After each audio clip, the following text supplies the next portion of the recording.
quiescat in pace, you bastard.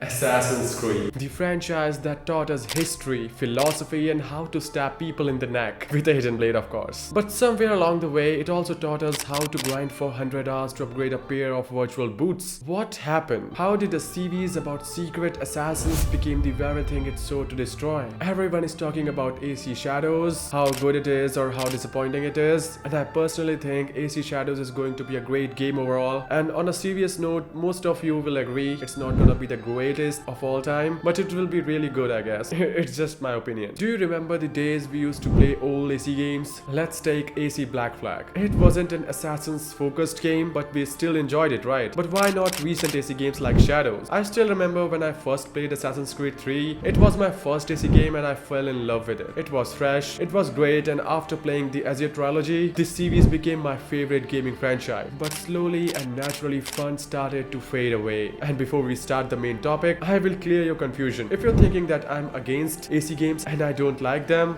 it's not true. I admire changes, and the first time I saw AC Origins, it blew my mind, and I enjoyed Odyssey too. So it's not my personal hatred, I'm just going to share my perspective of the whole AC franchise. In this video, we will explore the whole AC franchise and see where did things started getting wrong. Let's dive into the rise and fall and whatever the hell is happening now with Assassin's Creed.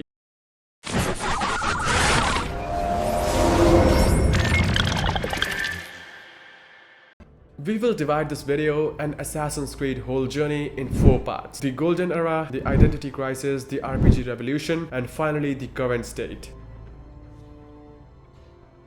Days when this franchise wasn't just a game, but a cultural phenomenon. This was the time when Ubisoft wasn't just making games, they were crafting masterpieces. Let's start at the beginning. 2007, Assassin's Creed 1 drops and hits different. You play as Altair, a guy who sounds like he's been a chain smoking since the Crusades. I would see your eyes before you die.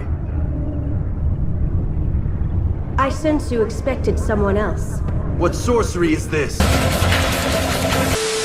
The game was clunky, sure, but it had a vision. It was medieval hitman simulator with a side of philosophy. You weren't just stabbing Templars, you were questioning the morality of it. Nothing is true, everything is permitted. It wasn't just a cool tagline, it was a mindset. And that modern day twist, mind-blowing. You weren't just Altair, you were Desmond Miles reliving his memories through the animal. It was meta before meta was cool. Then came Assassin's Creed 2. Oh, Ezio Auditore da Firenze, the man who made wearing a hood cool. Before it was a Fortnite skin, of course. Renaissance Italy was a playground of conspiracy, betrayal, and really tight leather pants. The parkour, fluid. The story, emotional. The characters, unforgettable. Ezio wasn't just an assassin, he was a legend. We watched him grow from a carefree playboy to a vengeful killer to a wise mentor. And that ending, in a world without goal we might be heroes, chills me every time. Brotherhood took everything great about Assassin's Creed 2 and cranked it up to 11. You could recruit assassin, build your brotherhood, and call them to rain death on your enemy. It was like having your own personal army of stab happy ninjas. And let's not forget the multiplayer. Yes, multiplayer in an AC game. It was chaotic, but it was fun. And it was the last time Ubisoft tried something genuinely new. Then came Revelations, the end of Ezio's journey. This game was a love letter to the fans. Constantinople was stunning, the hook blade was game changer, it makes you climb faster and kill faster, and this story tied everything together. Seeing Ezio meet Altair memories, it was just poetic. It was like passing the torch from one legend to another. And the final mission, where Ezio speaks directly to Desmond, I have lived my life as the best I could. Yeah, I'm not crying, you're crying. I have lived my life as best I could, not knowing its purpose, but drawn forward like a moth to a distant moon. Till here, Ubisoft realized that this franchise has the future. Till here, this franchise made a very large fan base and audience could give up anything for this. Till here, Assassin's Creed was a game which was standing side by side with the likes of GTA and other big franchises. Then they used the formula with a brand new engine. And will next. AC3, the game that promised so much and delivered most of it. Connor Kenway was a divisive protagonist. He wasn't as charismatic as Ezio, but he didn't need to be. His story was about justice, revenge, and the cost of freedom. The American Revolution was a bold setting, playground of tree parkour and beer fight, and the naval combat, a surprise hit that would later spawn Black Flag, and Haytham Kenway, the best Templar we never knew we needed. Here the franchise is dead. At least most people still think with the death of Desmond, the franchise died there. Here ends the golden era of Assassin's Creed. This was the golden era, a time when Assassin's Creed wasn't just a game, it was an experience. It was about freedom, mystery, and the thrill of the hunt. It was about characters we cared about, stories that moved us, and worlds we never wanted to leave. But like all golden eras, it couldn't last long. And what came next? Well, that's a story for another time. But did the game really die after this? No.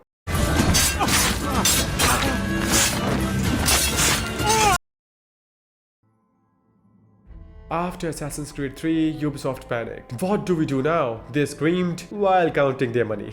Enters Assassin's Creed Black Flag, a pirate game disguised as an AC game. Don't get me wrong, it was amazing. Black Flag, a game so good, it made you forget it was supposed to be about assassin. Edward Kenway, the lovable rogue turned accidental assassin, was a breath of fresh air. He's not brooding like Altair or noble like Ezio, he's a pirate. A selfish, greedy, lovable pirate who stumbles into the Assassin Templar War because, well, why not? The Caribbean was gorgeous, the ship combat is ridiculously fun, and the shanties, oh the shanties. I still catch myself humming Lowlands Away in the shower. But here's the thing, Black Flag is a pirate game first and Assassin's game second. The Assassin stuff feels like an afterthought. Like, oh yeah, we're still about Templars and Pieces of Eden. It's like Ubisoft forgot what franchise they were making but accidentally created a masterpiece anyway. And let's talk about the story. Edward's arc is good. He goes from a selfish pirate to a reluctant hero, but the Templar Assassin conflict feels tagged on. It's like they said, hey, we need to justify calling this game an AC game. So here's some lore about the first civilization artifacts. Now go back to sailing. Still, I am not complaining. Black Flag is one of the best games in the series, even if it doesn't always feel like an Assassin's Creed game. Then came Unity.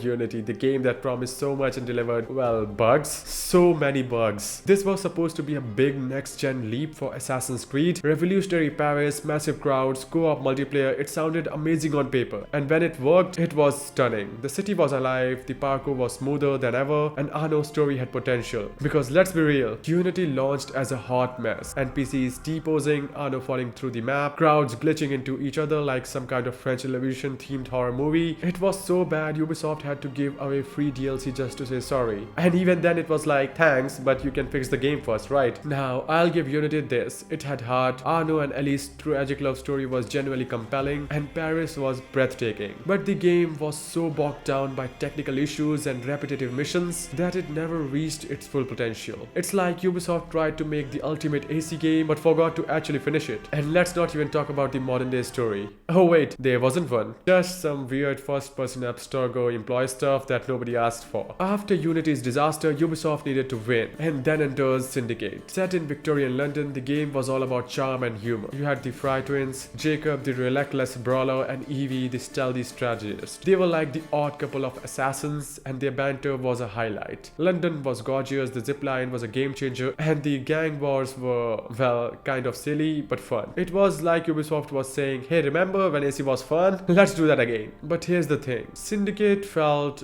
safe. After Unity's ambition, it was like Ubisoft pulled back and said, let's just make a fun polished game and call it a day. And that's fine, but it also felt like the series was stuck in a neutral. Before we go to the next part of this video, let's discuss what happened to Assassin's Creed till now. What went wrong? Well, nothing and everything. Black Flag, Unity and Syndicate are all good games in their own right, but they also represent a franchise that was losing its identity. The modern day story, gone. The focus on stealth and parkour, fading. The Assassin Templar conflict feeling more and more like a backdrop. It's like Ubisoft was trying to reinvent the wheel while forgetting why people loved the wheel in the first place. By the end of this era, Assassin's Creed was at a crossroads. It had tried being a pirate game, a co-op game, a Victorian gang simulator, but what was it really for? Fans were divided. Some loved the new direction while others missed the old days of Ezio and Altair. And Ubisoft, well, they were all about making their biggest gamble yet. Ubisoft made a choice that from now on they are going to make only AAA games with the title Assassin's Creed. And for many, it wasn't a disappointment. It became even bigger and better. But for some, the series died there. For starters, I loved Origins, and it was the last OG AC game for me. And for me, it was even even better than Syndicate, Unity and Rogue. And let me break it down. Ubisoft came out with a bang, or should I say a sandstorm. Dad jokes. Origins took us to the ancient Egypt, and it was stunning. The pyramids, the desert, the Nile. It was like a history lesson, but with more stabbing. And Bayek, what a guy. He's not your typical assassin, he's a magi, a protector of his people. His story is personal, emotional, and honestly one of the best in the series. Watching him grow from a grieving father to the founder of the Hidden Ones, chill. But here's the thing, Origins wasn't just a game in new setting, it was a new direction. The combat completely overhauled. Gone were the days counter killing everyone in sight. Now you had hitboxes, level scaling, and loot. So much loot, it was like Ubisoft said, hey, you like RPGs, right? Here's an RPG. And for the most part, it worked. But it also marked the beginning of the end for the classic AC gameplay. Social stealth, gone. Tailoring missions, rare. The focus shifted from being a stealthy assassin to being a warrior who occasionally sneaks around. But it was fun. Oh, Odyssey. This game didn't just lean into RPG mechanics, it drove headfirst into them. You could choose your protagonist, Cassandra or Alexios, make dialogue choices, and even romance half of the ancient Greece. It was like Ubisoft looked at The Witcher 3 and said, we can do that, but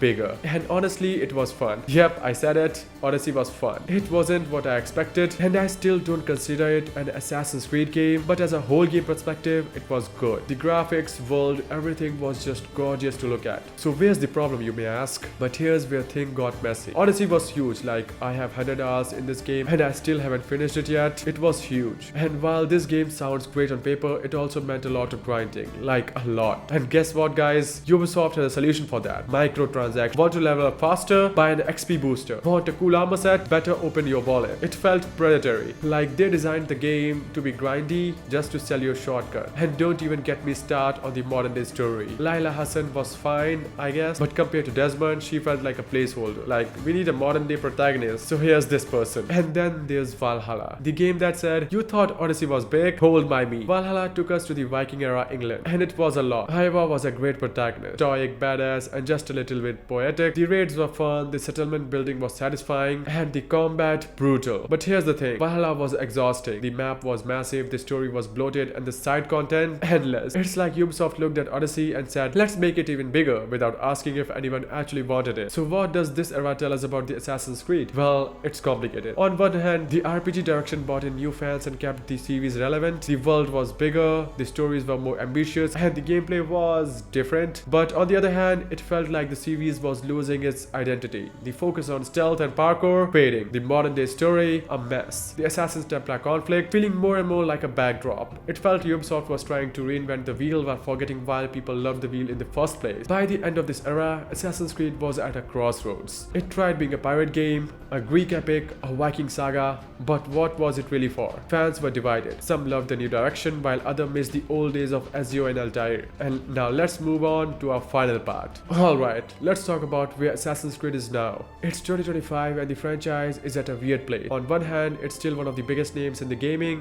while on the other hand, it's having a midlife crisis. Do we go back to our roots? Do we keep chasing trends? Do we just throw samurai into the mix and call it a day? Let's break it down, starting with Mirage and looking ahead to Shadows. First up, we've got Mirage. The game was supposed to be a return to form, a love letter to the old school AC fans, and on paper it sounded great. Back to the Middle East, back to stealth, back to being an actual assassin. Basim, the protagonist, was a character we already know from Valhalla, and his story had potential. Baghdad was gorgeous, the parkour felt more fluid, and the focus on stealth was a welcome change. It was like Ubisoft was saying, hey, remember when we were about sneaking around people and stabbing them? Let's do that again. But here's the thing, Mirage felt small, like really small. After the massive open worlds of Origins, Odyssey and Valhalla, Mirage was a bite-sized experience. And while that's not necessarily a bad thing, it also felt like a step back. The story was solid, but it didn't have the emotional weight of the earlier games. Don't get me started on the teleportation magic. This is one of the most hated mechanics in the video game history. Overall, Mirage was a very